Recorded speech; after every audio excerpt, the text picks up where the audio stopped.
kabisa tunapoendelea kufunua matukio ya siku za mwisho na dalili za nyakati, ili tuweze kujiandaa kwa ajili ya kile kinachojia ulimwengu. Basi kabla hatujaweza kuanza, nipende kukualika, kama una nafasi unaweza ukapiga magoti ili tuweze kupata ombi.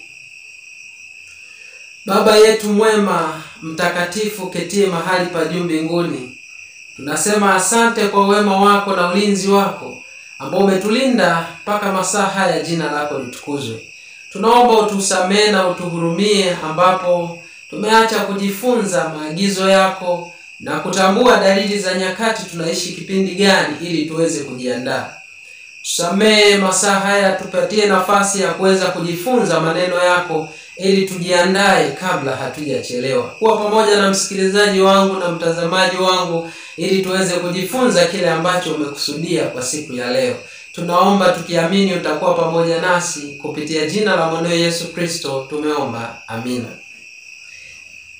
Basi penzi mtazamaji na msikilizaji wangu, tukimbie kabisa katika kitabu kile ni cha Danieli, na hapa ndipo tunaenda kujifunza mambo ambayo leo tumekusudia tuweze kujifunza. Kitabu kile ni cha Danieli 2.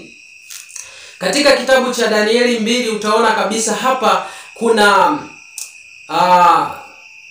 hadithi au kisa cha mfalme mmoja ambaye tumekwisha kujifunza habari za Danieli 1, na tukaona kwamba baada ya wale watu wa Yuda kina Danieli kupelekwa katika Babeli huko utumwani, tulijifunza kwa uzuri sana na tukagusia habari ya matengenezo ya afya, namna gani waliweza kujilinda kutokudhuru miili yao, na walipomheshimu Mungu tukaona kwamba Mungu aliwaheshimu.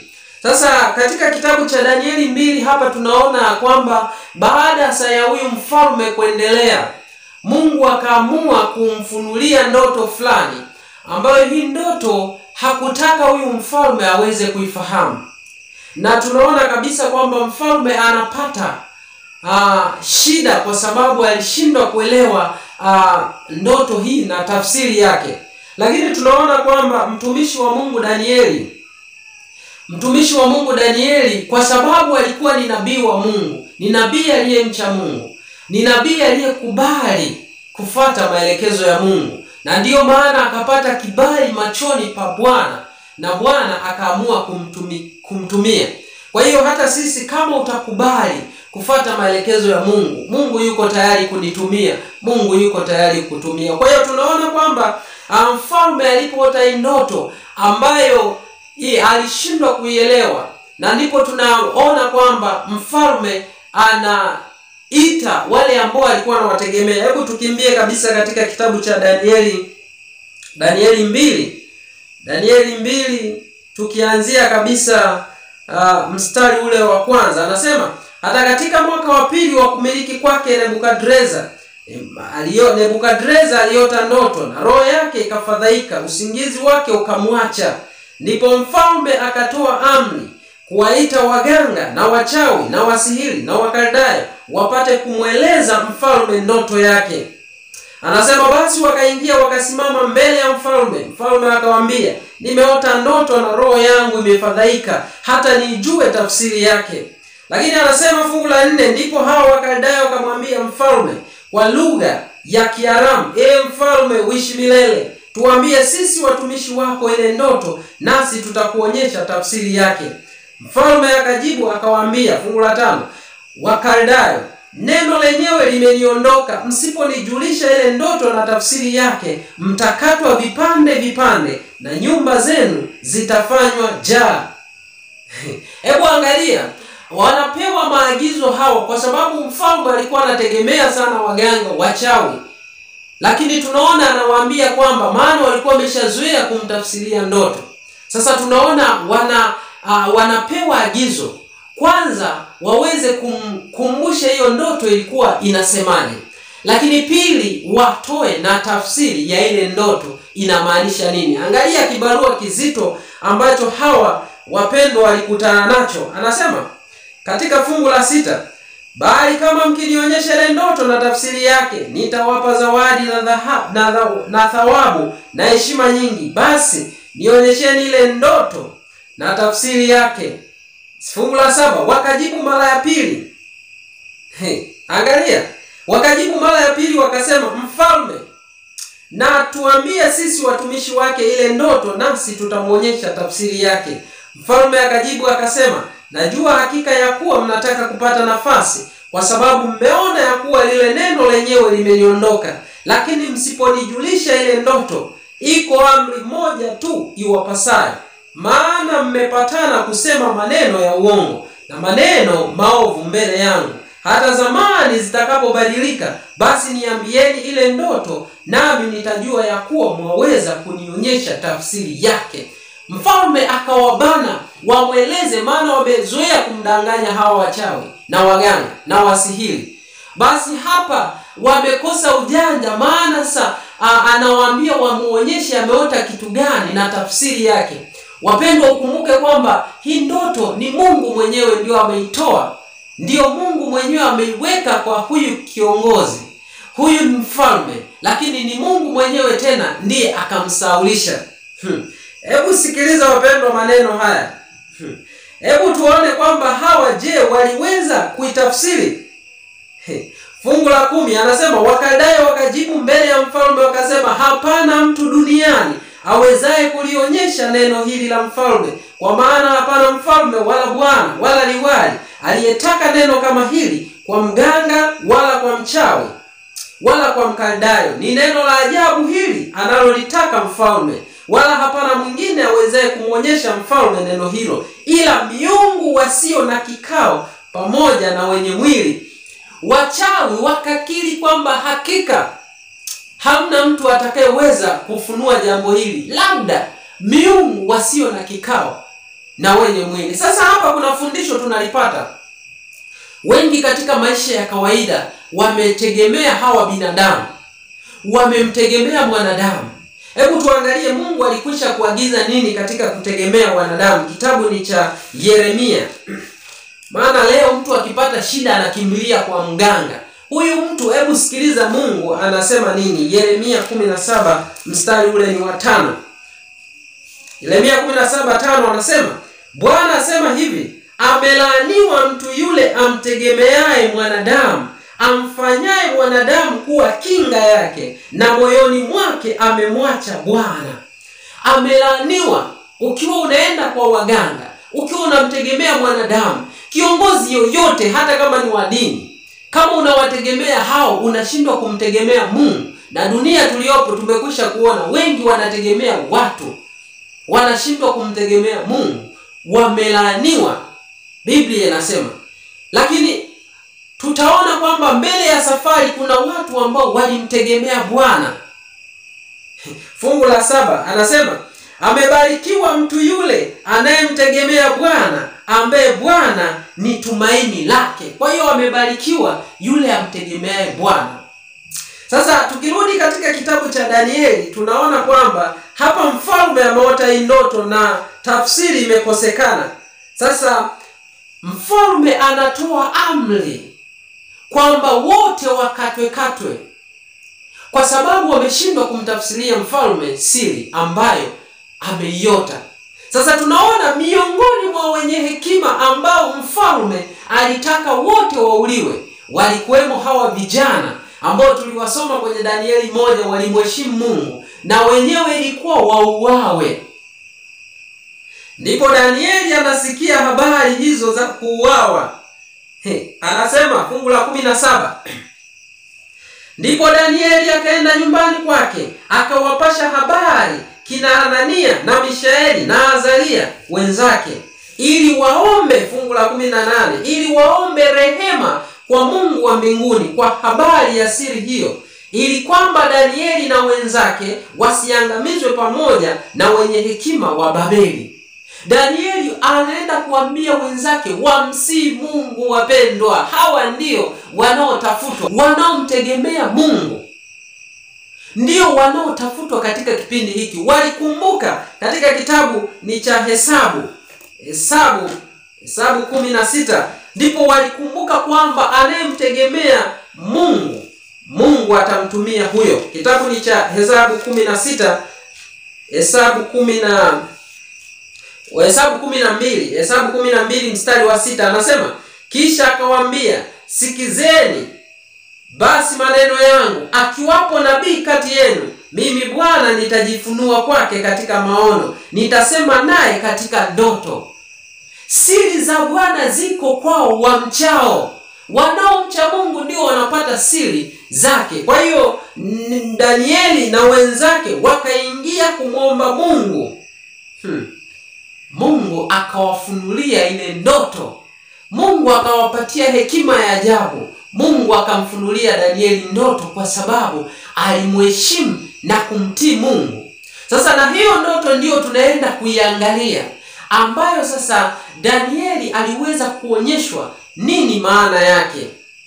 Lakini tumekuja kuona, ukisoma mfano Danieli 2 fungu la 28, anasema fungu la 28, lakini yuko Mungu mbinguni afunuaye siri, naye amemjulisha mfalme Nebukadreza mambo yatakayokuwa siku za mwisho. Sasa hii ndiyo maana ya kile tunachoenda kujifunza. Danieli anasema, lakini yuko Mungu mbinguni afunuaye siri, naye amemjulisha mfalme mambo yatakayokuwa siku za mwisho. Kwa hiyo hii ndoto ni ya maana sana katika kipindi hiki ambacho tunaishi sisi. Kwa hiyo tutaangalia kwa ufupi ili tuweze kuona kwamba tupo katika kipindi hicho. Sasa tuone kwamba mfalme anaanza kusikiliza Danieli anamtafsiria ndoto baada ya kufunuliwa na Mungu mwenyewe. Maana Mungu hakuweza kuiacha hii ndoto ifunuliwe na wachawi na waganga na wasihiri. Na ndiyo maana ni mtu wa Mungu tu, nabii, ndiyo aliweza kuifunua siri hii. Basi hebu tuanze kuiona ndoto hiyo ambayo nabii alifunuliwa, iliyokuwa inamhusu Nebukadreza. Anasema hivi katika fungu la 29. Anasema, wewe mfalme, mawazo yako yaliingia moyoni mwako kitandani pako ya mambo yatakayokuwa, halafu na yeye afunuaye siri amekujulisha mambo yatakayokuwa. Fungu la 30, lakini mimi sikufunuliwa siri hii kwa sababu ya hekima iwayo yote niliyo nayo zaidi ya watu wengine walio hai, bali kusudi mfalme afunuliwe ile tafsiri, nawe upate kujua mawazo ya moyo wako. Danieli aanzi kujitukuza. Anamtukuza nani? Mungu wa mbinguni. Kuna mafundisho hapo, maana hata leo wengi wamekuwa wakipewa uwezo fulani wanajitukuza wao wenyewe. Danieli alimtukuza Mungu wa mbinguni. Kila cheo, kila wazifa, kila karama unayopewa hautakiwi kujisifu, bali ni kumpatia Mungu utukufu. Fungu la 31 anasema, wewe mfalme, uliona na tazama sanamu kubwa sana. Na sanamu ni hii hapo unayoiona katika skrini yako. Hiyo ndio sanamu kubwa ambayo Danieli aliweza kuiona. Anasema, na mwangaza wake mwingi sana ilisimama mbele yako, na umbo lake lilikuwa lenye kutisha, na sanamu hii kichwa chake kilikuwa ni cha dhahabu safi. Anasema, kifua chake na mikono yake ni fedha, na tumbo lake na viuno vyake ni vya shaba, miguu yake ni ya chuma, na nyayo za miguu yake nusu ya chuma na nusu ya udongo. Fungu la 34, nawe ukatazama hata jiwe likachongwa bila kazi ya mikono. Anasema, nalo jiwe hilo likaipiga sanamu miguu yake iliyokuwa ya chuma na udongo, likaivunja vipande vipande. Ndipo kile chuma na ule udongo na ile shaba na ile fedha na ile dhahabu vilivunjwa vipande vipande pamoja, vikawa kama makapi ya viwanja vya kupepetea wakati wa hari. Anasema, upepo ukavipeperusha hata pasionekane mahali pake, na lile jiwe lililopiga hiyo sanamu likawa milima mikubwa, likaijaza dunia yote. Hii ndio ndoto ambayo Danieli aliweza kuiona. Danieli aliona hili sanamu ambalo mfalme huyu alionyeshwa. Na hii sanamu aliyoiona huyu Nebukadreza anashangaa sana kwa sababu ni kitu ambacho yeye mwenyewe hakielewi na anawaza nini maana yake. Maana hapo sasa ameshatafsiriwa hiyo, ameshaonyeshwa ndoto aliyoyota, lakini bado tafsiri nini maana yake. Hili ni sanamu lote ambalo aliona, na tumekwisha kuelezwa kwamba hii sanamu inaelezea wakati wa mwisho. Ameona habari ya kichwa kilichokuwa cha dhahabu, amekuja kuona kifua na mikono ya fedha, amekuja kuona tumbo na viuno vya shaba, na anaona miguu ya chuma, vidole anaona ni chuma na udongo. Nini maana yake? Tuangalie sasa ili tuweze kuona nini maana ya hii sanamu. Hebu tuione tafsiri ya hii sanamu ili tuweze kupata maana fulani. Anasema fungu la 36, hii ndiyo ile ndoto, nasi tutaihubiri tafsiri yake mbele ya mfalme. Wewe mfalme, umfalme wa wafalme, na Mungu wa mbinguni amekupa ufalme na uwezo na nguvu na utukufu, na kila mahali wakaapo wanadamu, wanyama wa kondeni na ndege wa angani amewatia mkononi mwako, naye amekumilikisha juu ya hao wote. Wewe ukichwa kile cha dhahabu. Kwa hiyo mfalme wa Babeli ndiyo kichwa kile cha dhahabu. Sasa Danieli ameshamtafsiria hapa kwamba yeye ndiyo kichwa kile cha dhahabu. Huyu nani? Nebukadneza, ambao utawala wake ulikuwa ndio utawala wa Babeli. Ukisoma Danieli 1:1 tuliona. Sasa utawala wa Babeli ulianza, nenda katika historia, lazima turudi hadi historia, inasema hivyo. Ulianza mwaka wa 605 hadi 539 KK. Hiki ndio kilikuwa kichwa kile cha dhahabu ambacho ndio yeye mwenyewe Nebukadneza. Sasa anasema na baada, fungu la 39, na baada ya zamani zako utainuka ufalme mwingine mdogo kuliko wewe, na utaibuka ufalme mwingine mdogo kuliko wewe. Sasa huu ni ufalme ambao ulikuwa unafuata baada ya huyu Nebukadneza, na huu utawala uliofuata, ukienda katika historia ili uweze kuelewa sasa ni utawala gani ambao ulifuata baada ya utawala huu wa Babeli, ulikuwa ni utawala wa Umedi na Uajemi. Wamedi na Wajemi ndio walitawala baada ya Nebukadneza, ambao Umedi na Uajemi ulianza mwaka 539 mpaka 331 KK kabla ya Kristo. Kumbuka na Babeli ilikuwa ni kabla ya Kristo KK. Sasa anasema hili fungu la 39, na ufalme mwingine wa tatu wa shaba utakaoitawala dunia yote. Utawala uliofuata wa tatu ulikuwa huu wa shaba ambao ulikuwa ni tumbo na kiuno, ulikuwa ni utawala wa Ugiriki, ambao Ugiriki ilianza kutawala mwaka wa 331 mpaka 168 KK. Huu ulikuwa ni utawala wa Ugiriki. Na haya yote mambo hatuyasemi tu kwa kubuni, tunayatoa katika historia, maana historia ndio inatuonyesha tawala zote hizi na hawa wafalme waliokuwa wametawala. Kwa hiyo hapa Biblia inachokizungumzia ni kweli. Hebu tuione ufalme mwingine ambao ulifuata. Anasema fungu la 40, anasema na ufalme wa 4 utakuwa na nguvu mfano wa chuma. Kwamba kuna ufalme utakuja wa 4 utakuwa na nguvu mfano wa chuma. Kwa maana chuma huvunja, anasema kwa maana chuma huvunja vitu vyote na kuvishinda, na kama chuma kisetavyo vitu hivi vyote ndivyo utakavyovunja na kuseta.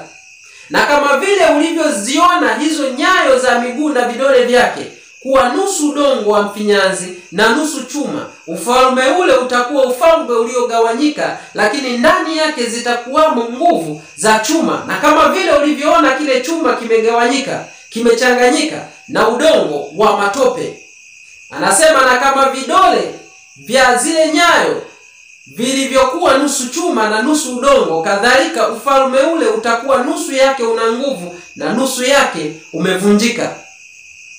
Sasa sikiliza, hapa tunaambiwa utawala wa chuma ulikuwa wa nguvu. Chuma ni utawala gani ambao ilitoka hii Ugiriki uliingia utawala gani? Baada ya Ugiriki uliingia utawala mmoja ambao ulikuwa unaitwa utawala wa Rumi, na upo katika historia.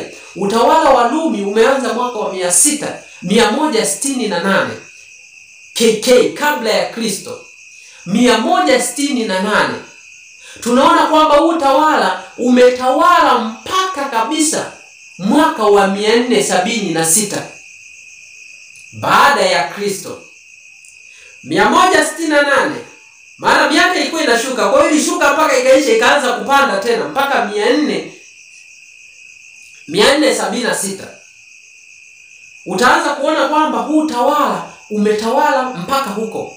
Tutakuja tuone vizuri huu utawala, maana huu ndio tutaenda kujifunza baadaye.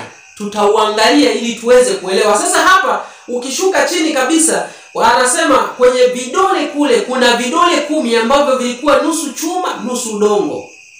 Sasa ukumbuke kwamba Rumi baada ya kutawala, hii Rumi tunaona Rome Empire ilikuja ikagawanyika ikatengeneza mataifa 10. Haya mataifa 10 yenye nguvu duniani. Na taifa la kwanza lilikuwa ni England, France, Spain, Portugal, Germany, Switzerland na Italy. Hayo ni 7. Kuna matatu mengine ambayo yenyewe tutakuja tuyajifunze zaidi huko mbele tunapoelekea, ambayo ilikuwa ni Heruli, Vandals pamoja na Ostrogoth. Haya ni mataifa 10 ambayo yalikuwa yanaunda ule Ulaya yote kama unavyoona kwenye screen hapo. Sasa hapa nachotaka tujifunze ni dunia inavyoenda inaisha uthamani. Ndio lengo la hili somo kwa siku ya leo. Angalia dunia inavyoenda inaisha uthamani. Ilianza dhahabu, tunaona kwamba inakuja fedha, inakuja shaba, tunaona inakuja chuma, mwisho tunaona chuma na udongo. Dunia inaenda inakwisha. Sasa cha kusikitisha sana, watu wanafundisha kwamba dunia hii inaenda kuwa mahali bora na safi. Hapana wapendwa, huo ni uongo wa adui. Dunia inapoelekea wapendwa, inaenda kuchakaa na imeanza kuchakaa na inaenda kuisha, kama tunavyosoma katika kitabu cha Isaya. Hebu tuangalie kitabu cha Isaya hapa, tuone anatuambia nini. Isaya 24, Isaya 24 mstari ule wa 19 anasema, dunia kuvunjika inavunjika sana, dunia kupasuka imepasuka sana, dunia kutikisika imetikisika sana, dunia inalewalewa kama mlevi, nayo inawayawaya kama machela, na mzigo wa dhambi zake utailemea, nayo itaanguka wala haitainuka tena. Kwa hiyo dunia inaenda kuharibika. Na ndio maana wewe mwenyewe unaweza ukaona jinsi tulipofikia. Kuna kitu tulikiona katika somo lililopita ambacho tulikiona kinaonyesha kabisa jinsi gani dunia inavyoenda kuharibika na haielekei pazuri. Na ndio maana tuliona katika gazeti moja linaitwa Bloomberg, tukaona namna gani dunia inavyoenda kuharibika. Na anasema katika hili gazeti tuona, we must start planning for a permanent pandemic, kwamba tunatakiwa tuanze mpango sasa wa kuja janga kubwa zaidi. Sasa hili janga kubwa zaidi ni, na ukishuka hayo maelezo ya chini hapo yameandikwa kwa Kiingereza, maana hili gazeti la Kiingereza anazungumzia kwamba wengi walitarajia sana baada ya kupata labda chanjo kwamba matatizo yatapungua, lakini mwisho hapo kabisa anasema katika maandishi hayo mekundu, it will be ever and then we will go back to normal. This premise is almost certainly wrong. Hatutafikia tu twende kuzuri. Tunapoelekea sio kwamba tutarudi kuzuri zaidi, tunaenda kubaya zaidi kuliko tunapofikiria. Na inasikitisha sana, hata wanaofahamu kweli bado hawafahamu, wanahisi dunia inaelekea kuzuri. Hebu sikiliza huu wimbo uone kwamba wimbo wapendwa, tunapotunga hizi nyimbo tuweni makini sana. Dunia haielekei kuzuri. Hebu sikiliza huu wimbo. lengo letu liwe ni kuifanya kidunia iwe inayovutia. Lengo letu liwe ni kuifanya kidunia iwe inayovutia. Sauti tamu zinazosikika ni za shule Geita Adventisti. Basi wewe mwenyewe utakuwa umeona kwamba wimbo huu umeimbwa na hawa ambao ni wabeba nuru kabisa, Waadventista. Lakini tunaona kwamba dunia, wapendwa, haiendi. Waadventista, muamke, tuamke.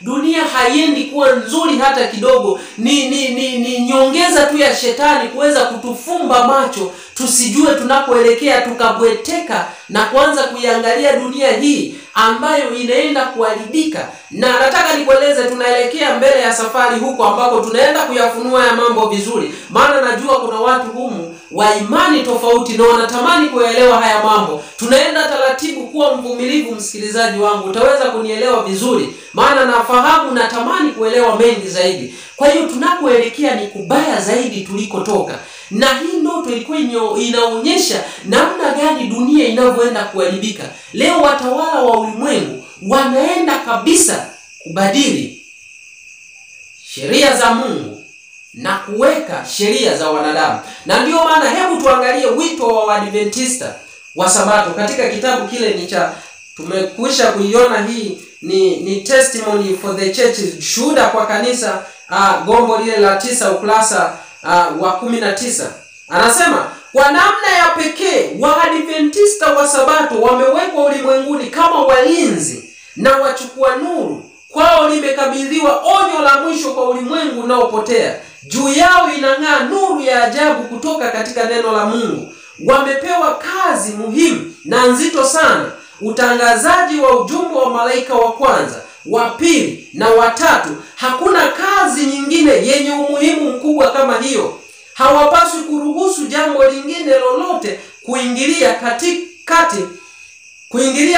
na kuwatenga na jukumu hili. Kwa hiyo tunaona kwamba Waadventista ndio wamepewa nuru kubwa kuangazia ulimwengu. Wasianze kusema ulimwengu mara unaenda kupendeza. Hapana, hiyo ni ajenda ya shetani. Ulimwengu huu hauendi kupendeza hata kidogo. Sasa ameleta haya majanga, tutaona baadaye yameletwa kwa namna gani. Yalikwisha kutabiriwa kwamba yatuondoe kwenye ukweli wa kuihubiri dunia ipate kuamka, ya kuhubiri ndani ya kanisa ipate kuamka. Basi ameleta hivi vitu ambavyo vinatuondoa attention kwa Mungu, ili watu waanze kuifikiria dunia zaidi kuliko kumfikiria Mungu wa wapi? Wa mbinguni. Na bado tunaambiwa katika kitabu cha Isaya 60 mstari wa 1 anasema, ondoka uangaze, kwa kuwa nuru yako imekuja na utukufu wa Bwana umekuzukia. Maana tazama, giza litaifunika dunia na giza kuu litazifunika kabila za watu, bali Bwana atakuzukia wewe na utukufu wake utaonekana juu yako. Wanaoshika amri za Mungu na kuwa na imani ya Yesu Kristo wanatambua kuna giza. Tunakuelekea ni giza zaidi, giza linaenda kuwa totoro. Kwa hiyo tunatakiwa sasa hivi tuweke attention yetu kwa Mungu, maana vitu vinavyokuja sasa hivi tutavitolea ushahidi vyote na tutasimama katika neno la Mungu. Wapo wanaogopa kuvisema hivi vitu wakihisi kwamba wakitetea maisha yao, lakini wapendwa, ukumbuke kwamba atakayeiona nafsi yake ataipoteza, lakini atakayeipoteza kwa ajili ya Yesu Kristo ataiona. Na ndio kipindi ambacho tumefikia, kwamba haya mambo watu wanaogopa kuyasema kwa sababu tu wanaofia kufa. Na zamu hii ukiogopa kufa umekataa kuokolewa. Kwa hiyo lazima tuamke tuweze kusimamia amri za Mungu, hasa nyakati hizi za mwisho. Na pambano kuu tunaona ni vita juu ya ibada. Shetani anataka kuabudiwa, lakini anayestahili ibada ni Mungu mwenyewe, ambaye ametoa maagizo yake, amri zake tuweze kuzitunza. Kwa hiyo mpenzi mtazamaji na msikilizaji wangu, tunapoendelea sasa kuyafichua haya, tunapoendelea kuyafungua na kuyaona, utaanza kuelewa sasa tunapoelekea na tulipofikia ni wapi. Utaanza kuona sasa lazima turudi tumtii Mungu au mwanadamu. Ni uchaguzi wako, lakini Mungu anasema mchague yeye ukaishi. Mpenzi mtazamaji na msikilizaji wangu, ni wakati wa kuamka kuliko tunavyodhani. Ni wakati wa kuanza kuichunguza Biblia yako kuliko ulivyowahi kuisoma. Ni wakati wa kusimama na kweli tu, maana tulipofikia ni whether life or death, yani ni kifo au maisha. Lakini chagua kumtii Mungu kuliko mwanadamu. Ni bora kufa kuliko kutenda dhambi.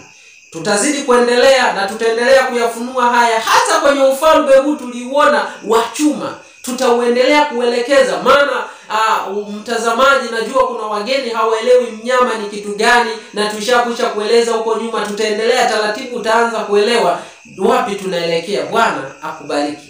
Basi kama una nafasi tuweze kupiga magoti na tuweze kupata ombi. Baba yetu mwema mtakatifu, ketie mahali pa juu mbinguni, tunasema asante kwa wema wako na ulinzi wako ambao umeendelea kuwa pamoja nasi. Jina lako litukuzwe. Masaa haya tunajikabidhi mikononi mwako, tukiomba uendelee kuwa pamoja nasi na kutufunulia matukio ambayo karibuni yatafunga historia ya ulimwengu huu. Shetani amefumba akili za viongozi wengi, amefumba akili za wanadamu wengi, tusiweze kuona matukio haya karibu yanafunga historia ya ulimwengu huu. Tuamshe, muamshe msikilizaji, muamshe mtazamaji, ili tuweze kujiandaa kabla hatujachelewa. Waamshe viongozi uliowapatia jukumu hili la kuhubiri kwa watu bila kuogopa, hasa wanaojua kweli yako na sabato yako. Tuamshe ili tukauamshe ulimwengu kwa kile ambacho umetupatia. Kuwa pamoja na msikilizaji ukituandaa kwa masomo yanayofuata, kwa jina la Yesu Kristo. Amen.